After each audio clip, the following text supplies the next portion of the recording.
Welcome back to Oteil's podcast. I'm the other guy. And I guess I'm Oteil. We Yeah, got a you good are. one. We got a good one for you this week.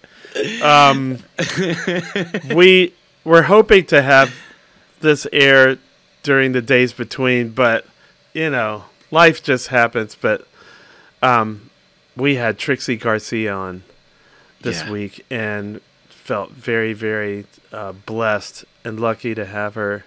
And man, what a great time we had talking with her. It's just, people can't imagine what it's like to grow up in that kind of scene. Like Famous Kids is an interesting, or kids of famous people is an interesting topic. But the Grateful Dead is just a whole nother, ball of wax too. So it's fun to catch up with her and see how she's doing through the pandemic and all that.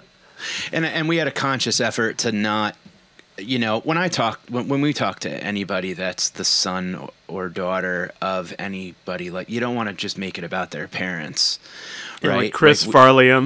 Yeah, exactly. So really, it's just kind of more, we want to know what your life's like, and it was really cool to get to know.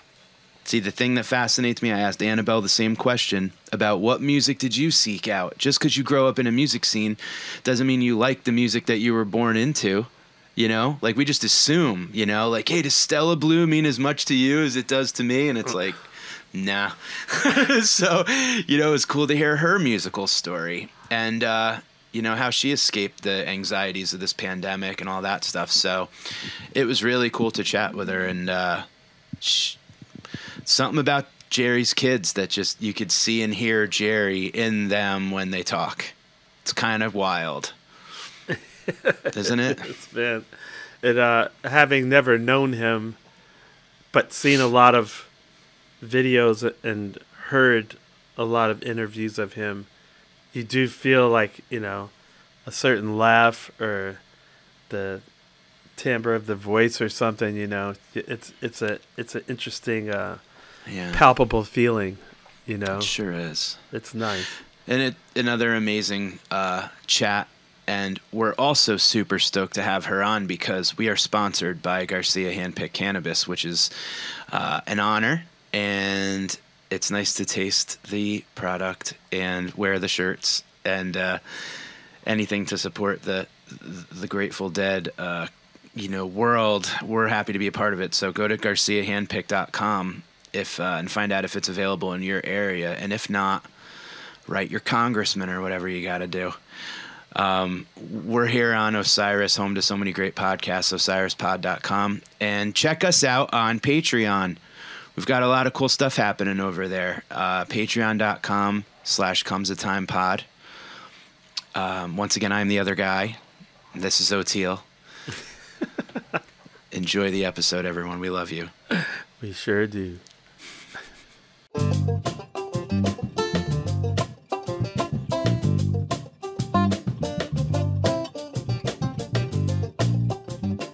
Trixie, the last time I ran into you right behind the soundboard at Home for the Holidays, right before the pandemic started. And thanks to Oteil, I was hanging out right behind the board there. And Positively 4th Street started. And that song, for some reason, I think is like the greatest lyrics ever written in the history of any song. It's just everything you want to tell a person when you're flipping them off in your brain, And I just had tears, for some reason it hit me and just tears were streaming down my face, and you walked by me and you just gave me like a big nod and a hug, and I was like, yes. And then the next song, I turn around and you're dancing it up with my wife, and I was like, this is so cool.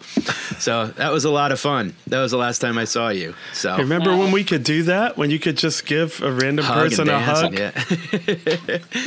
It's pretty neat. Yeah, the shows are going to be different.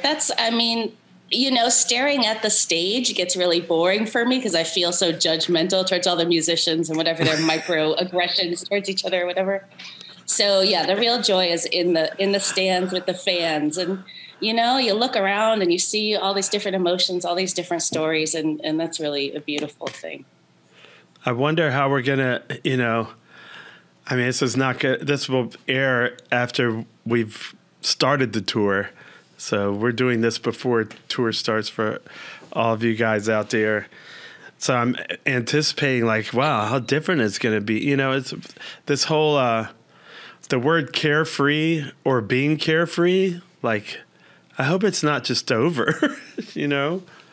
No, I mean, I think that it's more important than ever, the kind of community, the sensation of community that people get from the show. So that's not going to go anywhere. But yeah, passing a joint, you know, might be gone, you know. Yeah. I'm definitely going to think twice about it. But we're stronger than that. Like this is something that, you know, we're bred for. We know how to deal with adversity. You know, we're not just here for the rainbows and lollipops, right? We have to be in it for the good times and the bad times, right? So I know there's people out there that are having a really hard time, you know, with all the isolation and paranoia and whatever. So, you know, there's no one's alone. We're all in this together, and thankfully we have a beautiful, strong community to fall back on when we need them. And it seems like the coming out of the, you know, obviously it seems now with this uptick in Delta cases and all that, like we've had a little hiatus, we had a little recess, and we got to see each other and get back together with people. And there seems to be a mental health thing. There's a variant of this that's in our psyches now, that getting back together with people that maybe relationships were different before COVID. Relationships were different before 1 year alone. And now you're seeing people and you're like, wow, that's a whole other side of you and me that I didn't really know existed. I like it. I'm happy for it. You know, everybody needed to slow down and take a look at what was important in their lives and stuff. Just the pace that our modern culture goes at is ridiculous. Right side of that whole thing is everybody gets to stay home and check out who their family is, you know, who their friends really are and stuff like that. It's been a learning experience for, I think, everybody as far as that goes. I'm glad you're so positive about it, because I find myself we need that. Yeah, I mean it's a relief, because I tend to go negative recently. I've been through a lot recently. You know, the world kind of goes crazy, macro and then also micro, you know, but I'm glad to hear that, because I worry as I watch people go into concerts. I really do try to be empathetic and be like, yeah, they don't care about distancing and masks and all that stuff right now, because they're so starved for each other and us, you know. It's like... I guess, from the stage, I guess the front row is going to look a lot different, huh? I mean, and you sit up there playing and looking at people going like, oh, man, I know those guys are strangers and they're breathing all over each other. Like, what the heck? I wonder, like, there's such a myriad of things that I'm wondering, like, how different is this going to be, you know? I mean, some of it I know, like, there's just... a lot of the faces on the front are the same from gig to gig. And I've become friends with a small section of like rail riders, you know, and some of them are not coming. They're like, nope, not doing it, you know? So like part of that, I'm going to miss their faces. But then another part is going to be like you said, am I going to be worried? Like, guys, give each other, you know, 2 more feet or stop the show. Yeah. I bet, like, you know, that just occurred to me. I bet Bob is going to stop the show sometimes and go, hey, y'all, try to... Take a big step back, and then a step to your left, and a step to your right, and another step to your left and right. Put a mask on if you can. I know it's hot. You know? I mean, I had tickets to quite a few shows, and I had to kind of make that call myself and just be like, do I really want to travel? I travel for work doing comedy. And it's like, if I'm going to travel, I have to pick my battles and kind of choose who I'm going with, and maybe do more solo and meet up with the people that I know are kind of like-minded or safe or whatever. But yeah, there's these smaller shows that have been popping up lately that seem to have that same spirit, but you're not inundated with 50, 60,000 people all cattle calling into one entrance, or you're waiting in huge lines for bathrooms or whatever. And I'm kind of finding that I really enjoy like the smaller gigs lately. Have you been out to see shows and stuff? You know, I don't think I have. If you had to think that long. I mean, the world, you know, we just had days between, so yeah, the gig energy has been around me, but no, I've been really happy to kind of check out this year and kind of, you know, get back to myself, because, you know, that's a whole nother story about just, you know, how distracting all of that can be. Wonderful, but distracting. So yeah, I haven't. I think I went to brunch somewhere and there was a guy playing guitar and I was like, holy shit, this is the first live music I've seen in like a year. Wow, he's great. You know. Are you planning on still staying in? Are you going to venture out a little bit to see music, or how do you feel? I feel pretty good about it. You know, I did just cancel a trip. I was going to go to Cleveland for we have a show at the Rock and Roll Hall of Fame right now. And again, the Delta variant thing just kind of like spiked up, and, you know, I'm as vulnerable, I'm as susceptible to the paranoia and everything as everyone else. And it's not just paranoia, you know, it's a real thing. I urge everyone to get vaccinated. Don't think that you know more than all of these scientists. It's a really unfortunate thing to see how many people, are using their critical thinking wrong in this situation. You know, we want people to question authority and do all that stuff, but as far as this vaccine goes, it's you're applying it wrong. Yeah, I think it's been enough time for people. I was skeptical of it. Maybe I think we all were, right? Yeah, but I you know, there's been enough time to see how it reacts to different cross sections of the population. Like, yeah, having someone like Donald Trump in charge when all this started, right? It was it was suspicious. Yeah, remember when the summer was going to kill it? Sorry to bring up a bad memory, but yeah. Well, you know, like my wife's in healthcare, and the thing that's sad right now for them at the hospital is that all of the hospitalization, well, 99.9% of all the hospitalizations, minus children that are below the vaccination age, they're all preventable. And these are folks that are now coughing and wheezing, and they're going, is it too late to get the vaccine? Can I get it now? And they're like, no, it's too late. So these are exhausted nurses and doctors that are fighting a easily preventable situation. And that's, my heart goes out to them, really, you know? Like, those are the folks that they're not going to judge. They're not going to question your political belief. They're going to try to save your life while killing themselves. And that's the real bummer, you know? That's it's like a clinic full of drunk drivers or something, right? You gotta save them, even though they've been careless, you know? Exactly. That's really it. So I want to hear about the good part where you said, like, because I feel the same way, where I think the reset that everybody got, while it wasn't by choice, unless you went through something catastrophic financially or whatever, I probably came out on the other end, hopefully came out on the other end like, wow, that was really good for me. How do you feel like it ended up hurting you, even if you didn't want to, you know, eat that broccoli right away or so much of it? I've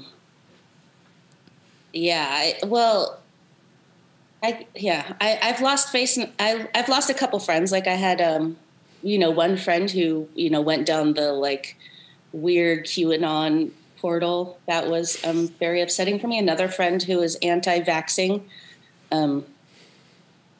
who, which I disagree with, although I'm not going to be divisive about it or whatever.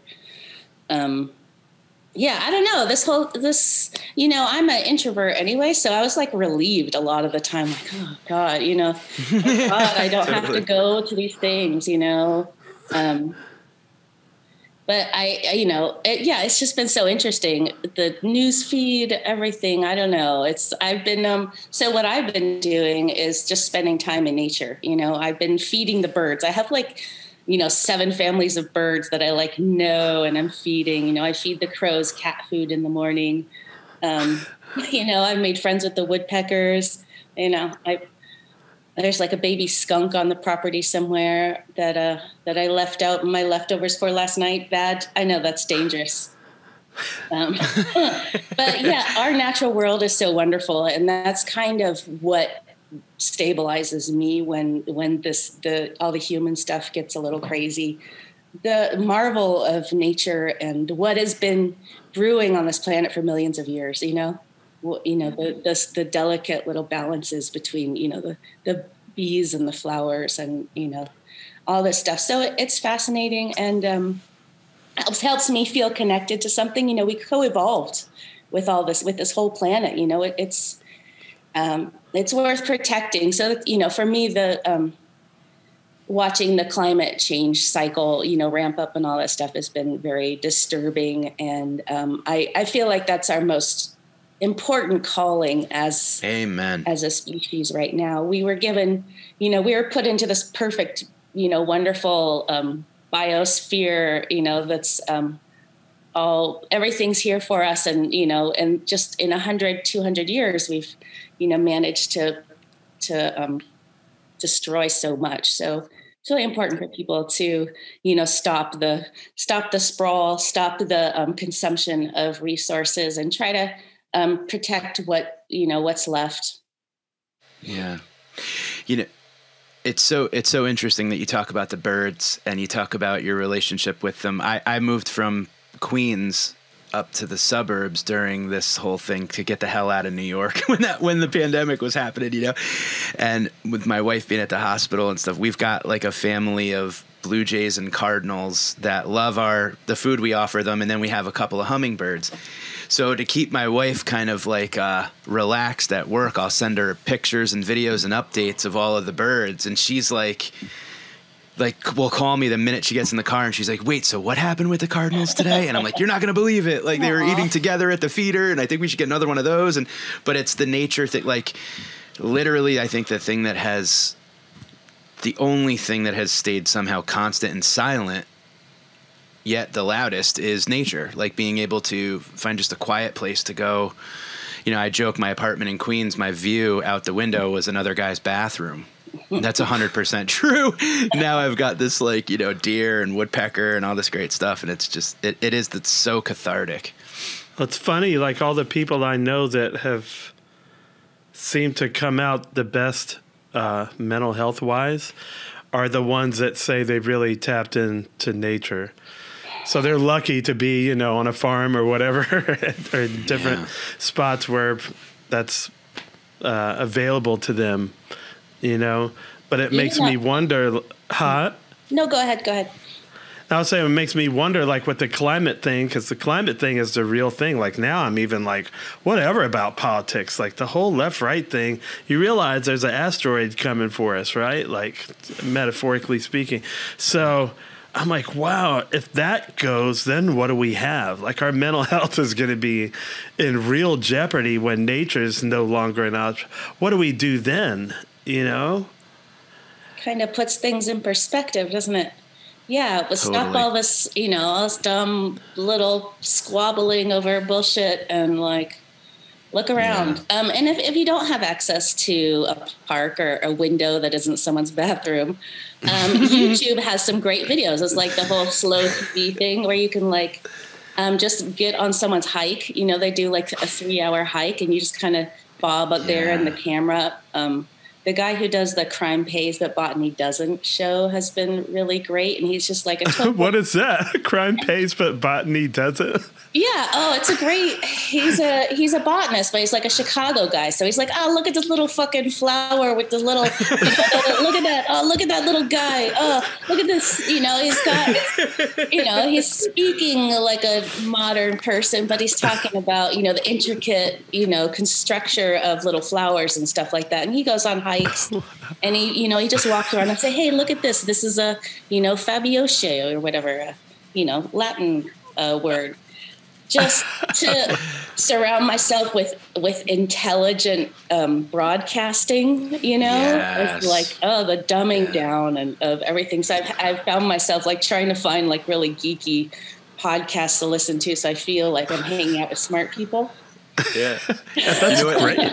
Yeah. You know, it helped me sleep quite a bit. Like on that YouTube thing, there's an 8-hour video of a train ride through Norway that they literally just put a camera on the top of the train and it just goes through like the hills of Norway. And I swear it's like watching a Xanax. Like you're out cold. Like you just hear chukka chukka chukka and you're out. And it's just really incredible. But you're right. There are like, just choose the things. Even if you're stuck in a cubicle, you can escape to a cool YouTube or, you know. Yeah. That's the kind of thing that I thought was really neat about Jerry and the whole scuba diving thing. That's my thing, man. That's the my getaway. The underwater, like not being around people. No one's asking for anything from you, and you just are able to... Gurgle, gurgle, gurgle in your ears. And you see the craziest shit. I mean, it's like being in outer space. You know, I just love that out of your element thing. Yeah. It like immediately puts you in a meditative state. Like just instant. I could do it in my pool. I just float in my pool with a snorkel and I just hang there like a dead person. You know? Oh, that sounds really good. I like that. Yeah, it's very, it's quick, but you're just like, you know, just meditation. I guess is what one of the things we'll turn to if there's when you can't go out in the woods anymore. Did you pick up that water love? Absolutely. Not only was I like raised by the beach, you know, in California, and like even though it's freezing cold, a lot of my childhood memories are being like hypothermic. You know, you just like kind of numb when you come out of the ocean. But yeah, a lot of our great quality time together was on vacation in Hawaii and doing the diving. And he was really comfortable in the water, and he loved, you know, just getting in there and you know, being graceful, being weightless, being, you know, friends with the little secret communities in the rocks. You know, it's fucking beautiful, really beautiful. The same thing, any kind of crazy thing that you think the aliens are going to be like, a crazy fucking laser beams come out of their eyes. We have all that stuff here. Yeah. We have all the deep sea animals with the flashing lights, you know, it's just, it's marvelous. And fucking protect our oceans. Yeah. I have this, a couple of Instagram follows that are like deep sea stuff. And so I have a little show in my mind called ... but no on aliens. Because this thing will come up in my feed. It's like, what the hell is that? Like, it looks so alien. It's like, okay, that's fine, but no on aliens. Like, come on. It just, what are we doing here? Like, it doesn't make sense, you know? I've noticed on your Instagram, Trixie, that you're spending quite a bit of time like with your like mom and sisters and stuff like that, and it's kind of cool to see like the crew of women behind the Grateful Dead world that are still like, you guys are so like tight and powerful and strong, and with the Garcia handpick line and all the other stuff. But it's got to be a pretty incredible. I wanted to ask you about that, you know, because it's like, yes, Donna was on stage and they sang Women Are Smarter and all that, but like, you guys are the, you know, behind every great man's a great 5 or 6 women. So what's it like having such a tight relationship and, you know, community with like your mom and sisters and stuff like that? Well, my family's great. You know, they're lots of fun. They're all super funny, you know. So my mom is the queen of just have fun, you know. One of my... Yeah, I'm always like, oh God, can we just have a serious conversation? They're all like, life's too short, you know. So that's been frustrating for me, but I'm learning how to, you know, life is too short, and how do we have fun?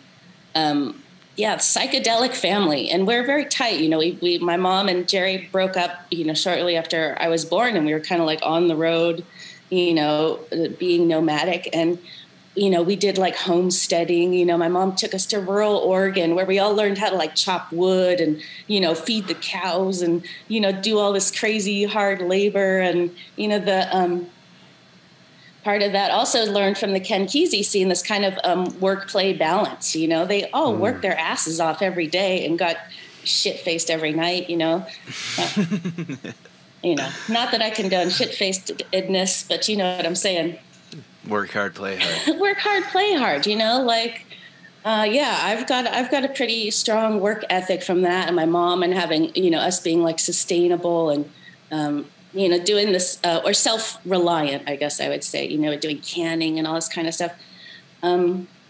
So the men were like the artists, I guess. We do all the hard work around, all the stuff, and they go up and play the guitar, do their thing, and come back, and to that. And our family did get back together when I was like 11. So like 5 years, we were off on the road, back together at 11, and I got to go through, high school with the family. So it wasn't done forever, but my mom and sisters are super awesome.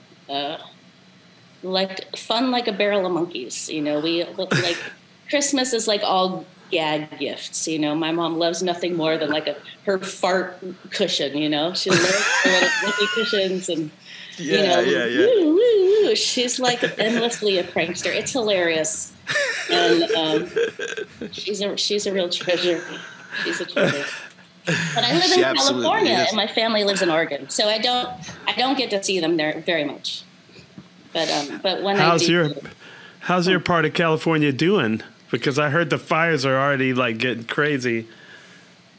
Yeah, I'm on the coast, so we get the fog has been part of the global warming thing. The fog is like getting more intense over here. So San Francisco, Santa Cruz, kind of protected from that moisture. But as soon as the wind changes, it gets very scary and hellish around here. But we're seeing the fire, like this is another climate change thing. What was happening in California, over the past couple of years is now happening in Oregon. So, it's heading northward, the reconsumption of the forests or whatever you want to call it. Yeah. It's freaky. It's freaky. And we got earthquakes, fires. So everything is just like life. It's all like a mystery, isn't it? Like I guess at the end of the day, that's kind of what refreshes my brain. It's like, you know what? It's all gonna just be gone like that, and it'll be a mystery. And like, what's the fucking? That's why I like this podcast, because I feel like, I hope most people are struggling with how to figure out just what the hell's going on inside and out, and like talking to people about that. I feel like it helps me. It makes me feel better. It's therapeutic. And I don't know. Maybe the problem is not enough people are trying to figure it out. I don't know. There's no answer, though. I think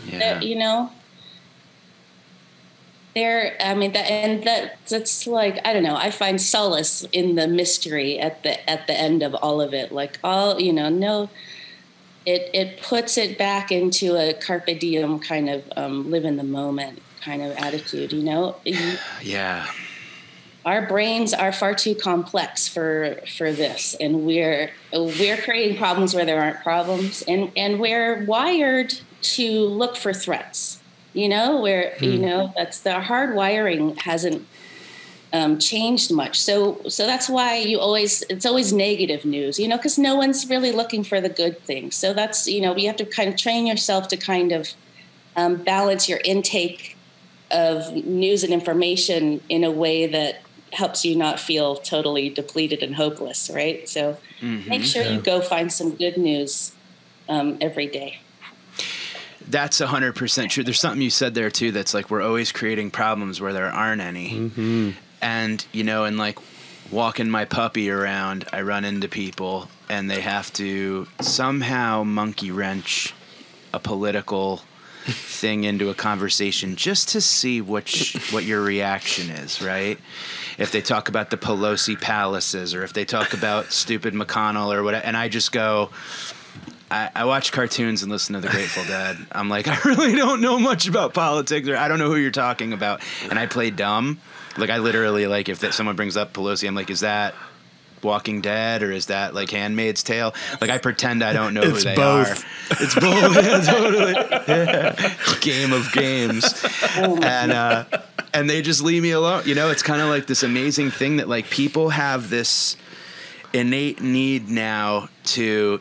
You either have to 100% agree with me or 100% disagree with me, and I want to either very powerfully like argue or powerfully like, yes, we're in solidarity, and there's no middle. Like, so if you go like, yeah, I really don't care, like I don't believe in any of it and whatever, and like they just will ignore you, and it's kind of an amazing like kryptonite for this ego-driven world that we're in right now. Way to be free of it, because I mean, yes, politics are important because they can shape our future, but you don't need to carry it every day. You know, you don't.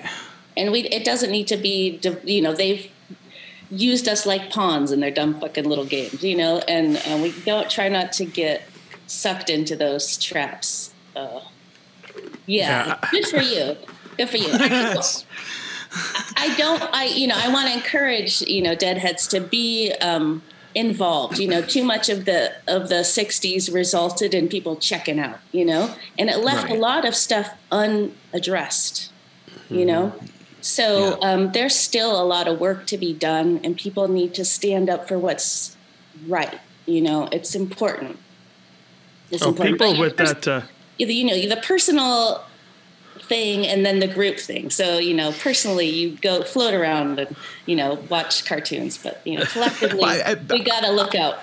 Yeah, I'll get my news and I'll digest it myself, and I don't need anybody else's opinion, and that's okay. Like, that to me is where I kind of, like, I agree with you. I think that the most important thing right now is, look, I don't care if a Republican president was like, my stance is the environment. I would have to like listen to what he had to say. Do you know what I mean? Or her, because it's just like, I don't give a damn which side you're on. We're on a ball that's catching on fire. Yeah, like, man. Just figure it out, one of you or both of you or whatever. And to let that go undone because of this, like, it's just tribalism. You know, it's the Cowboys versus the Redskins, and we got to change the name, and, you know. Which I agree with, but it's like I don't have the, you know, I'm not gonna.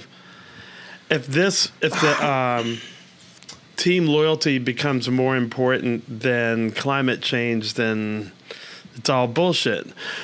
You know, like vote climate no matter who. That's what might be my new bumper sticker.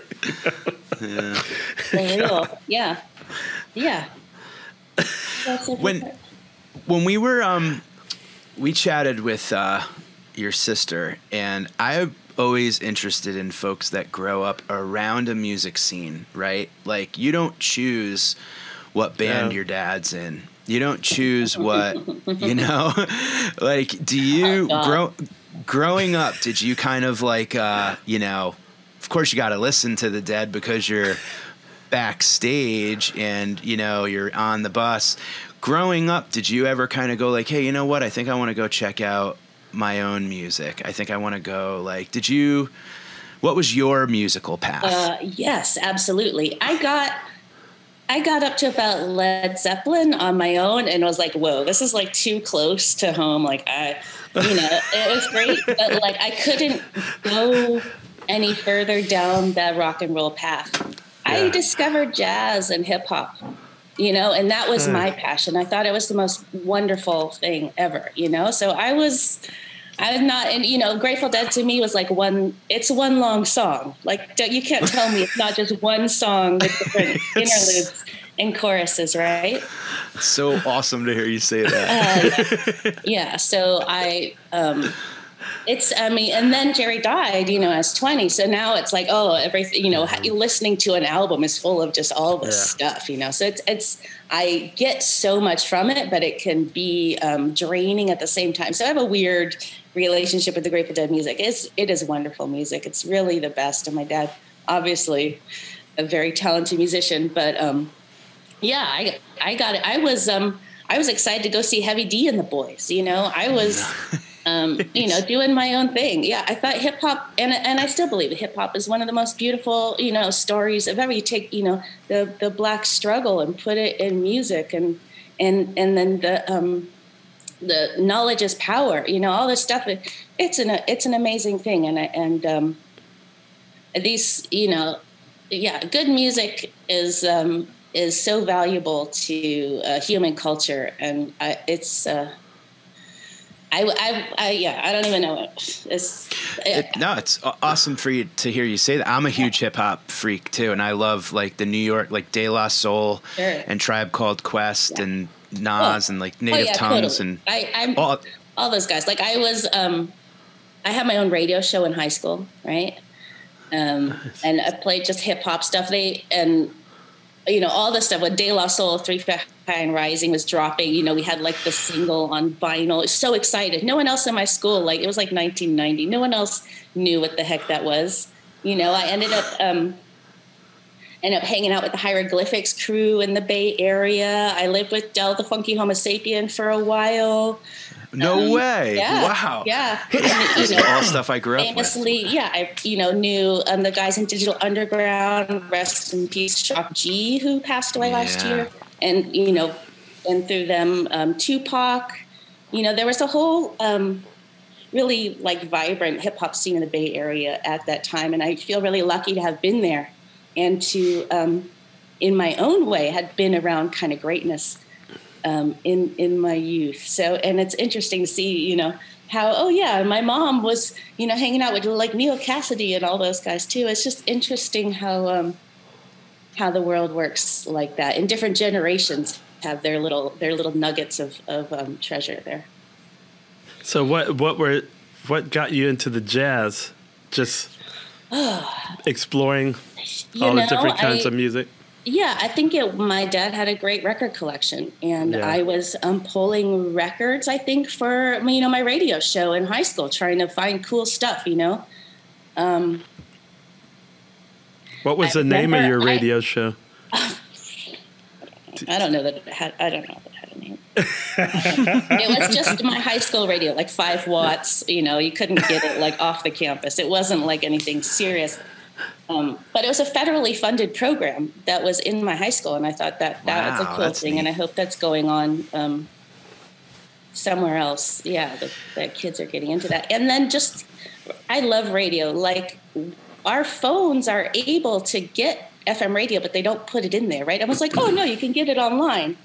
Well, but it's so interesting you say that. Like FM AM, like free music out of the air, commercial-free radio. Yeah. Like that's that's something I'd love to do for the Grateful Dead. Wouldn't that be nice if like there was like some sort of free radio, like nationally, or like a one of those TV programs where all the preachers are on? How do they afford that? And we can't do that? Like, shouldn't we be able to do that? So when people start talking about like, oh, Grateful Dead should be a church, I'm like, well, if we were a church, I'd want those things. Like that airtime. That's what I want. I really want that airtime. So people just fucking, being lethargic in Tennessee can tune in and see something that's fucking cool. Well, people being able to get tuned into things that were not able to be, marginalized or segregated or anything, hidden, it really did spark, big changes in culture. Like pirate radio, it'd be great for that to.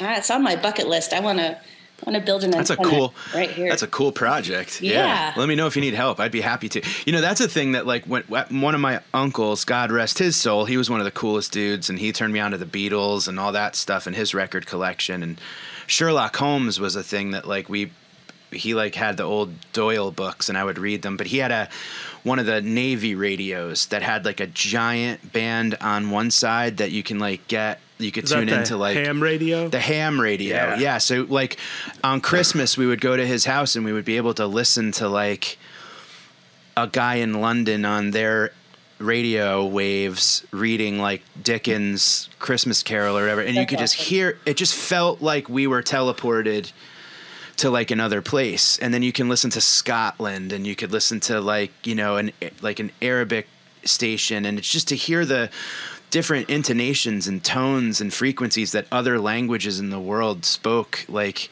at such a young age. It was kind of like, man, this thing is like listening to other planets, and it was super cool because it was like you just hearing all of these different music and different time signatures and stuff, and it was all free on the airwaves. Yeah, it was just 100% free and full of life. Yeah, that's yeah. That's kind of cool, though. Yeah, now we have a lot of free stuff, but it comes with, ads and images and all, too much. Although my son says we went back to regular TV because the algorithm became too much to wrestle with. So I got rid of like the stick, and I was, because when I said to my wife, I was like, remember how bad we thought commercials were and how we thought that's rewiring our brains? We didn't know about the algorithm, So now Nigel is so frustrated with commercials. He's like, dude, because he's used to being able to push that skip ads. And I was like, yeah, you just got to hit mute and then talk to me or something. I don't know. Interact with people. Wow. That's a big stance to take right now. That's hard. Well, I was losing the battle, Right. With the screen time thing with kids, I must be crazy. I hope you have a good public NPR channel or something like that. You have a PBS channel. It's like 4 PBS channels that are pretty good. Well, we just have a lake and trees and sand and, it's amazing how much, right before I went back to regular television, like with commercials and stuff, I was at my wit's end and he was on the computer and I said, Nigel, if you'll get off this computer, you can get as dirty as you want. And he looked up and he shut the computer. And he ran outside and just got covered, dug a hole. I posted on Instagram. She sent me pictures. And I was like, fuck you, YouTube. Dirt wins. My kid's still a kid. You don't get to, I was just like, but I was like, wow, nature can still do it, man. You just got to give it a chance. Just close that thing and let them go. So now it's just a matter of balance. But it's scary when your 5-year-old, he's older now, but wakes up first thing in the morning, he's like, Dad, I need to Ryan's World, blah, blah. And it's like a crackhead. And you're like, I've totally friggin' failed as a father. Like, totally failed. He's an addict. It's just like, wow. It really did a number on me. That's crazy because that's every friggin' kid in America right now. And it's probably so easy for parents just go, all right, shut up. Here's the thing, and I'm sure like half of the parents are just like, give them what they want, going outside and playing with a stick and some dirt is going to learn you. You're going to learn a lot of stuff. You're going to learn about physics and consequences and shit like that. It's so much better for your brain. Yeah, you cut yourself and bleed and then realize don't do that again. Yeah. Absolutely. I know it's taken and it's just balancing it out right now. Part of it, I was talking with a friend of mine and he was saying, his son is older. I think he's 13 or 14 right now. But that's his world. His world has these devices in it. Like there's no turning back the clock. I mean, I guess we could buy a farm and go live somewhere and just go Amish. But I mean, if we're going to stay in society, you have to kind of make some peace with it because you're the old guy. Oh, back when I was young, but it just happens like that. We had commercials when I was a kid. Yeah, and you're gonna make your kid the weird one if you don't let him have the things that the other kids have. It's a trap. And it's awful. I don't have kids, but I like to think they would have a pretty rough life. I wouldn't. No, you have to balance that, and it's certainly. Obviously we're in the anti-authoritarian camp, so it's weird playing that role. But you just have to, because otherwise you're gonna have a real problem on your hands. And you can see other people that haven't taken up the struggle and the results are not pretty. Like by the time they're 12, you already screwed it up. Like it's over.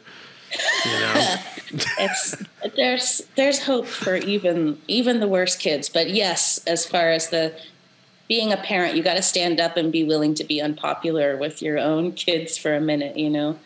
That was my dad's thing too. He never wanted to be a drag. He didn't think he had any ground to stand on to tell anyone else what to do and stuff. So I acted out a lot as a teenager, which in retrospect was probably, typical attention screams, But yeah, you gotta keep your kids close. I'm always impressed by those families who have like teenagers hanging around thinking their parents are cool and stuff. I'm like, yeah. Wow. Wow. What's that like? I know. Well, it's usually more on our scene too, really, when you think about it. Like I've played on other scenes. I haven't seen that many where like there's parents that bring their kids and the kids want to come, and sometimes there's grandparents too, and it's like, wow, that's pretty amazing. Yeah, it's interesting you say that. One time I brought my little sister, before I started doing stand-up, me and my little sister went to see Brian Regan, who's this comedian, and he's very clean, squeaky clean. And there was grandparents, parents, children, grandchildren, all watching the same comedian. And when he did a bit, the grandchild would turn to the grandmother and go, "He's doing your favorite bit." And then and they were enjoying it together. And it was like, whoa, like that's an artist. Yeah. That's a way to go. Like figuring out a way to hit 4 generations with like your observation of a UPS delivery guy or whatever. Timeless material. Timeless material, right? Airplane food. No, but it was just kind of neat to watch that as kind of like a, man, that's, he put in his hours, he put in his time, and he knows how to transcend generations, and just like the dead. I worried about it more as I had kids because, it starts with self-censoring and you got to stop cussing and you got to stop, blah, blah, blah. But then it's like, well, wow, I can't listen to that with my kid around, and I can't watch that with my kid around, and then you find somebody like Tom Papa or somebody, or Gaffigan, Regan, where you're like, oh, I could watch this with my kids. What a relief. Sebastian Maniscalco's like that too. Yeah. I even what I've been doing lately is watching America's Funniest Videos. Like one thing I never liked as a kid was the corny TV show comic.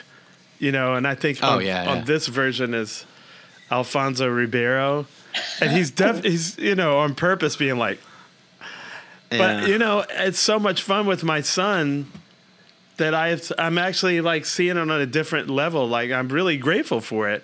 Yeah, I can't watch MMA with him or whatever, It's like, so it's really nice to have. I guess I'm finding like a corny side or something that is a real relief. It's weird. Those videos, one of the best things that the internet is giving us are the cute kitty in videos and stuff like that, little cute animals and little, just precious moments. We can all laugh at someone falling in the pool together, Yeah. Except for the algorithm takes it. It was the weirdest thing. Nigel found this thing. He was watching Peppa Pig. And then all of a sudden, Peppa Pig gets blown up by a grenade. And then Georgie Pig gets his arm chopped off. And I'm like, wait a minute, what is this? This is not. And so it turns out there's like people are doing dark versions of kid stuff, which the algorithm like spliced into his thing. I was like, dude, no evil Peppa Pig. No. Man. And I just am always like, God, can't you just have, And then, O'Teal, you say to me, man, you really should be a dad. You should really have kids. And I'm like, my dog doesn't watch Peppa Pig, dude. My dog's playing with sticks and dirt, so I'll stick with Charlie for sure. Was it like, I couldn't see Jerry granted, I wasn't with you. I couldn't see him like, go to your room. Oh, God, no. Oh, God, no. No, he was, he didn't care. He was like, yeah, whatever. He did care, but he didn't want to be authoritarian. Yeah. As a teenager, I was like throwing parties at his house when he was on tour, and I got some out of hand parties, and I got busted. And the next time he went on tour, he left me a note that was so precious. He's like, no parties, and then ... with more than 5,000 people, and then he left me like the cash. He just couldn't do it. He didn't want to be a drag, and he was such a sweetheart. So did that all fall to your mom? Yes, but she was similar, so there was no real, I was uncontrollable. There was no way to control me. So you're lucky to be here is what you're saying. Yeah, totally. I got out there. Did you thoroughly enjoy like the life on the road and tour and like being with the band and the crew and all those, kind of being raised by a pack of insane people, pack of pranksters? You had a million moms and dads and uncles, I know. The whole shebang didn't go on the road, but the Bay Area shows were definitely like home. The Hog Farmers and the Bill Graham Presents and, all these people that, were there all the time creating the ambiance, doing the kids' room, the Grateful Dead at one time, like 300 employees, in a huge fucking scene backstage, massive scene backstage. Yeah. They hire, Wavy Gravy was the clown, and he'd do game all during the show for like 5 hours every night at this huge thing where they just watched all the kids and had games and activities and, all this stuff. And, so it was a cool event for all the kids to come to too, even though our experience of the show was basically like just do couple laps through the hallway, for fun or go find some ground scores or like try and, dodge the blender in the hallway of like the spinners, Yeah, totally. That's hilarious. I know. Like go find ground scores. Yeah. Ground scores. I never found it too great, but it's memorable. Shit. Yeah. It's like a psychedelic daycare. With Wavy Gravy stuff. Dude, I mean, Uncle Steve Parrish with some wild stuff normalized, right? Like I've witnessed, like the types of stretches that a array of hippies will do in the morning, the kinds of like warm up stuff that like someone, who studied yoga or, ecstatic dance or whatever, just like a lot of movements and things became normalized to me because that was my culture, So like, yeah, I'll get up and do some crazy like yoga stretch out of nowhere. It's like, oh yeah, no, that's normal. Or like just whatever, a certain level of magic, in your life is like totally normalized. Like, oh yeah, sure. You totally got to clean your crystals in the moonlight. Yeah, man. Just like, it's another world. And I'm very thankful for it because it allows me, the freedom to kind of, take what I want and leave what I don't want and assemble my own little, version of reality made out of all this weird ass shit that's out there, Yeah. What an amazing, colorful group of people. Yeah. It's been great. And the hippies took really good care of me, nothing but love from all these people. I've been held and gifted and kissed and, it's been really sweet. Everybody could use a little more Harry Potter in their lives. I think I got that from my mom. Like my mom, the older I get, I really go, my mom was the hippie. My old babysitter even said it, Stephanie Flagg, me and Kofi ran into her in New Orleans at a jazz fest.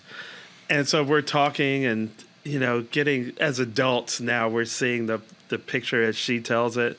And she goes, your mother was always such a hippie. And I was like, wow, really? And then I think back, I was like, yeah, So maybe that's where I plugged in. I got my little. You do have to be able to create your own. It's like your imagination shape your life, basically. Yeah.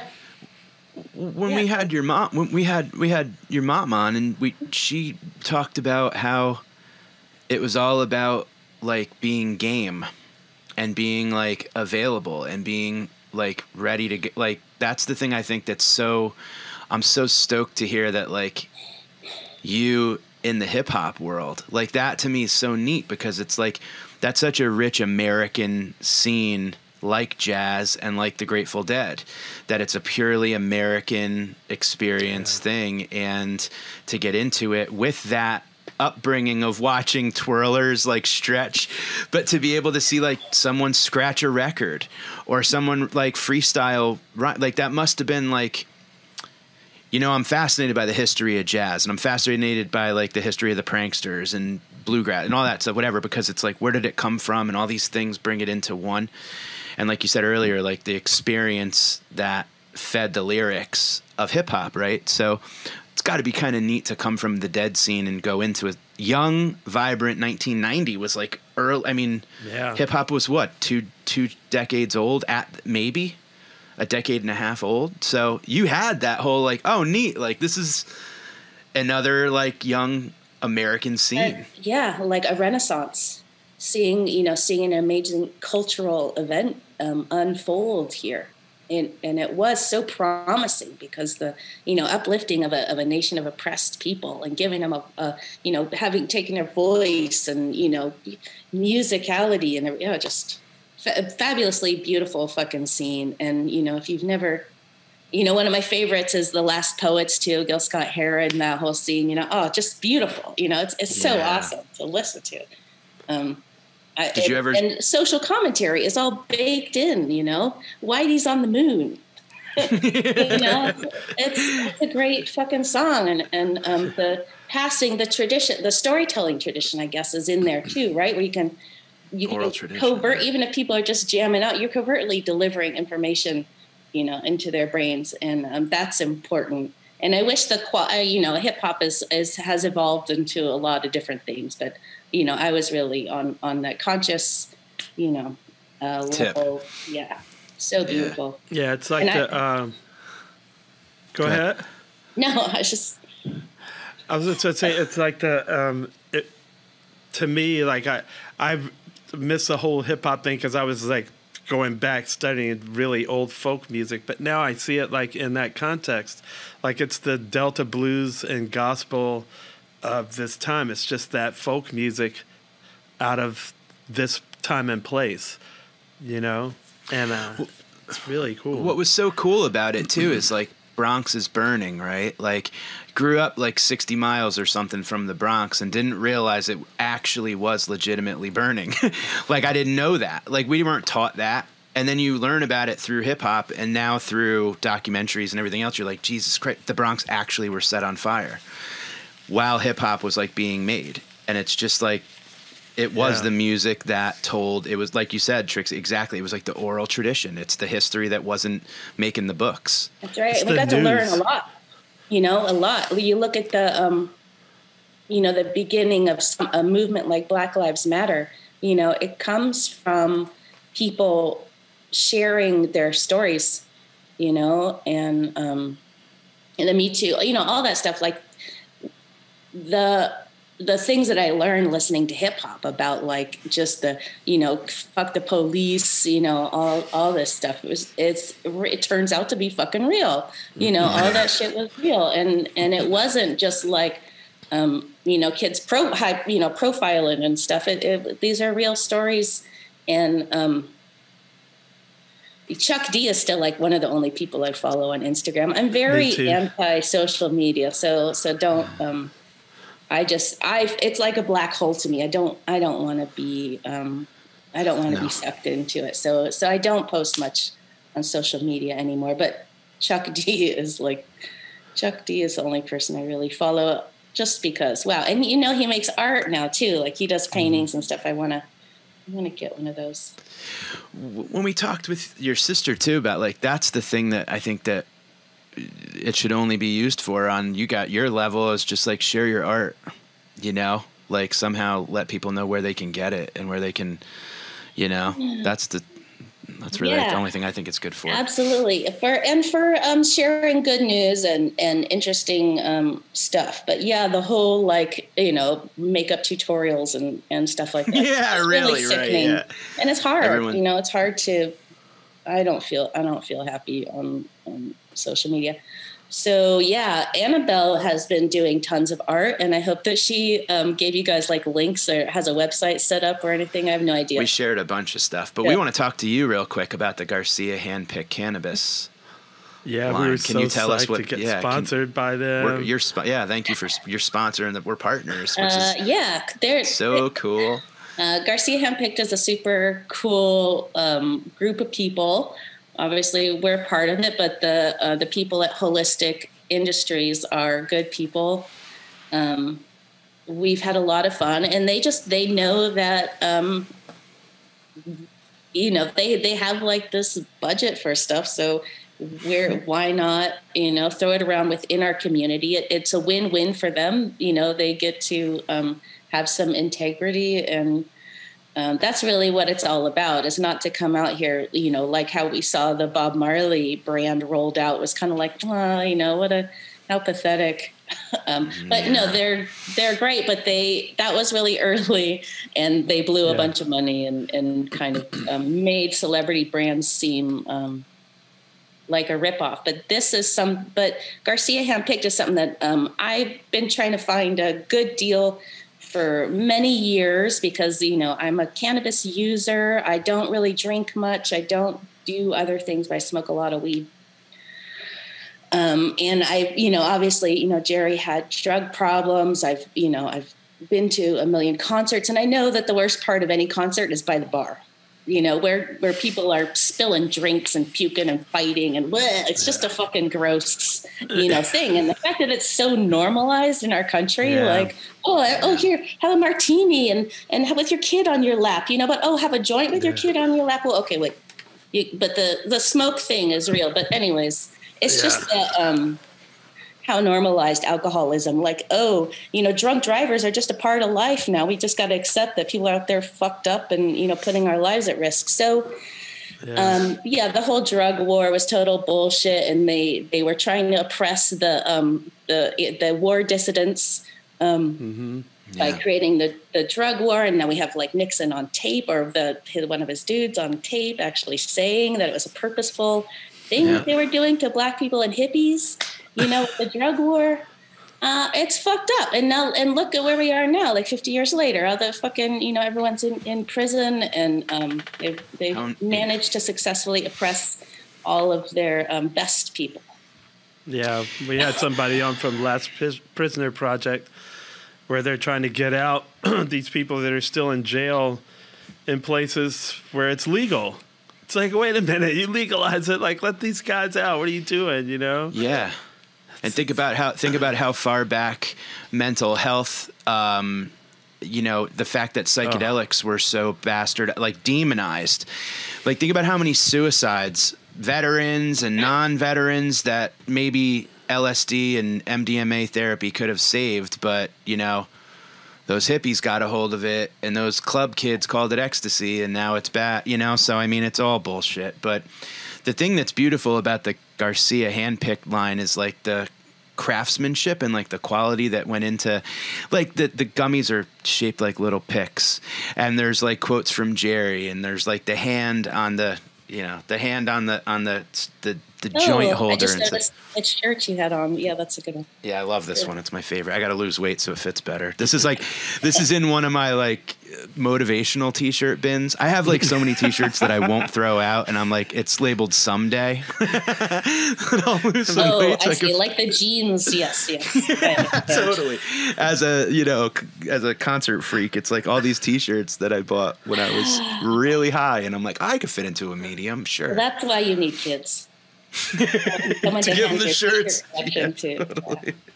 Yeah. Oh, okay. man, well, totally. We had a ton of fun with Garcia Handpicked, doing the designing. That's what we did, like, over the pandemic, is get together and it's so cool. Work on the way it's presented. And the caveat for me is that the product needs to always be good. We don't want to ever have anyone be like, oh, why'd they do Jerry like that? It's a shitty weed. No. We're not gonna do that. So and it's such a pride of cultivation thing for so many people. And I have so many friends who are pot growers. Yeah. And it's a great scene, and I hope that I don't know, geez, we're gonna probably underwrite a bunch more events. Like, maybe we can create I'd love to create an annual event of just like a barbecue, like everyone can just hang out with, maybe get some cover bands to play or something, and just hang out. Or a podcast. O'Teal and friends will play it. And maybe comes a time podcast we can want do a to live hang event. out. We want to hang out with you, though. So. Absolutely. Yeah, so there'll be more fun opportunities to do stuff because of this cannabis brand. They are able to bankroll some of the things that like the record company won't do. Mm-hmm. So that's been really cool for me just to see what they created a van. They named a bus named Bertha. Yeah, and the like bus is cool. It's a green bus. Yeah. Out on the road. Yeah. So the package design is really beautiful. The product is good. I hope to someday do have like a place people can visit in California, maybe besides like a consumption lounge, like a farm, a little farm where we grow the weed and, stuff. People could come and have like a picnic or something. I don't know. That sounds California is wonderful. I think it's the home of all the good outdoor weed. So I expect us to have a base here in the future, although it's the most competitive cannabis market. So it's difficult. Sure. But we're in I think Garcia's handpicked is already in 6 states. Yeah, Massachusetts, Maryland. I can't forget the other ones, but I took a visit up to Massachusetts. Yeah, and it's fantastic. It's good stuff. So you've Very tried good. it? Yes, I have. All of them actually. Yeah, because there's the indica, sativa, and hybrid, and the hybrid's my favorite. I think it's lime, fire, skunk, and man, it's just spicy, peppery, and really, really tasty, and totally good with a Grateful Dead or Jerry band accompaniment. So it makes right. my they have some links of accompaniment. There's lists of what to listen to. Seriously, pairings, like wine pairings, bro. It's amazing. Yeah, it's this goes good with a Let It Rock from a 74 or Eleanor Rigby. It's funny because the indica stuff is the music I tend to listen to. It was a Crazy Fingers from 83, or I'm yeah, totally. I love it. I can't get it here yet, so in Florida, but one day soon. Once you hit the road, we can try to arrange to have someone meet you somewhere. That's right. On the road. Somewhere on tour. Yeah. The thing that's so awesome about talking with you and talking with your sister and all of that, Notila and I have talked about it kind of off, just in conversation, just how important Jerry is and all of that. Seeing you guys and seeing him in you and all of that, it's really a thrill to be able to even be a part of this lineage or just conversation, just to share, there's so many people that love you and want to hear from you. So we're just happy to have you here with us. So just thank you. Well, you should know I haven't done shit. I'm just someone's dumb kid. No, you've done some cool stuff. You gave us great weed. I did smoke my share of weed. Yeah, I'm just as thrilled to be here too. What an amazing scene. And it blows me away all the time, just trying to grasp what my life is and what, my dad did and how people cherish him, going on or this whole thing. Yeah, it's it's a huge honor for me too. And thank you guys for being interested in what I have to say, because, I'm just a fly on the wall in this whole thing. So yeah, it's interesting to me too. The whole phenomenon, all of it is very interesting. Well, I think, it's funny when you say, well, I'm just someone's dumb kid. And I get it on that level. But, one of the things I find so interesting is that everybody has a story, like folk music, right? But you guys' story is a very unusual one. It's very, not many people had a childhood like that. So separate from Jerry and Phil and Bob and Mickey and Billy and all that, it's just the whole thing, growing up in that. It's a really unique story, and I think it's really fascinating and different than what people would expect. I think different, oh, well, that's just kind of the same, and then, oh, well, that's not, that would never happen to me, and 10 million lifetimes, you know? So I think I love talking to you guys just about your own thing because it's really interesting. I think, obviously, we're banking on it being very interesting for our fans, and not just because of Jerry and all that, you know. Hey, we're all someone's dumb kid, right? Oh, yeah. Yeah. I mean, that's the whole thing, right? I could have been anybody, and any of you could have been born into this and been like, what the fuck? You know, here I am. Thank God it was the Grateful Dead. We could be doing an Aerosmith kids. No, I'm just joking. For real. And I've met some of the other, you know. I bet you have. Met a whole gang of other rock star kids. It's a very interesting scene. It is. I have too, just from like working with, you know, the Allman Brothers and seeing their kids, and then you meet all these other people. Like when we would do the Beacon Theater, you know, all these people would come sit in. And so the family kind of expands and you meet their kids too. And it's a trip, man. It's a wide variety of how that all played out, but also within the subset of stuff that most people can't imagine, you know. I find humanity fascinating. So yeah, totally. That's a great way to put it. We find your humanity as fascinating as Jerry's or anyone else's because it's, you know, it's part of our human story, you know, and definitely part of our tribe story. And so we thank you for opening up about that and sharing yourself with us, you know. Yeah, you're awesome. Well, we love you, Trixie, and I hope we see you on tour. I won't feel bad if you don't come out, and I would totally understand. I know Annabelle's like, yeah, I'm going to sit this one out, you know, but I hope that I get to see you soon, no matter what, under any circumstances. I miss you. I'll be out there at one of those gigs somewhere, maybe. Excellent. It was nice hanging out with you guys. Yeah, thank you so much for spending time. Yeah, I hope you guys have a great rest of your day or whatever. We sure will. All right. Thanks for listening, everybody. Bye.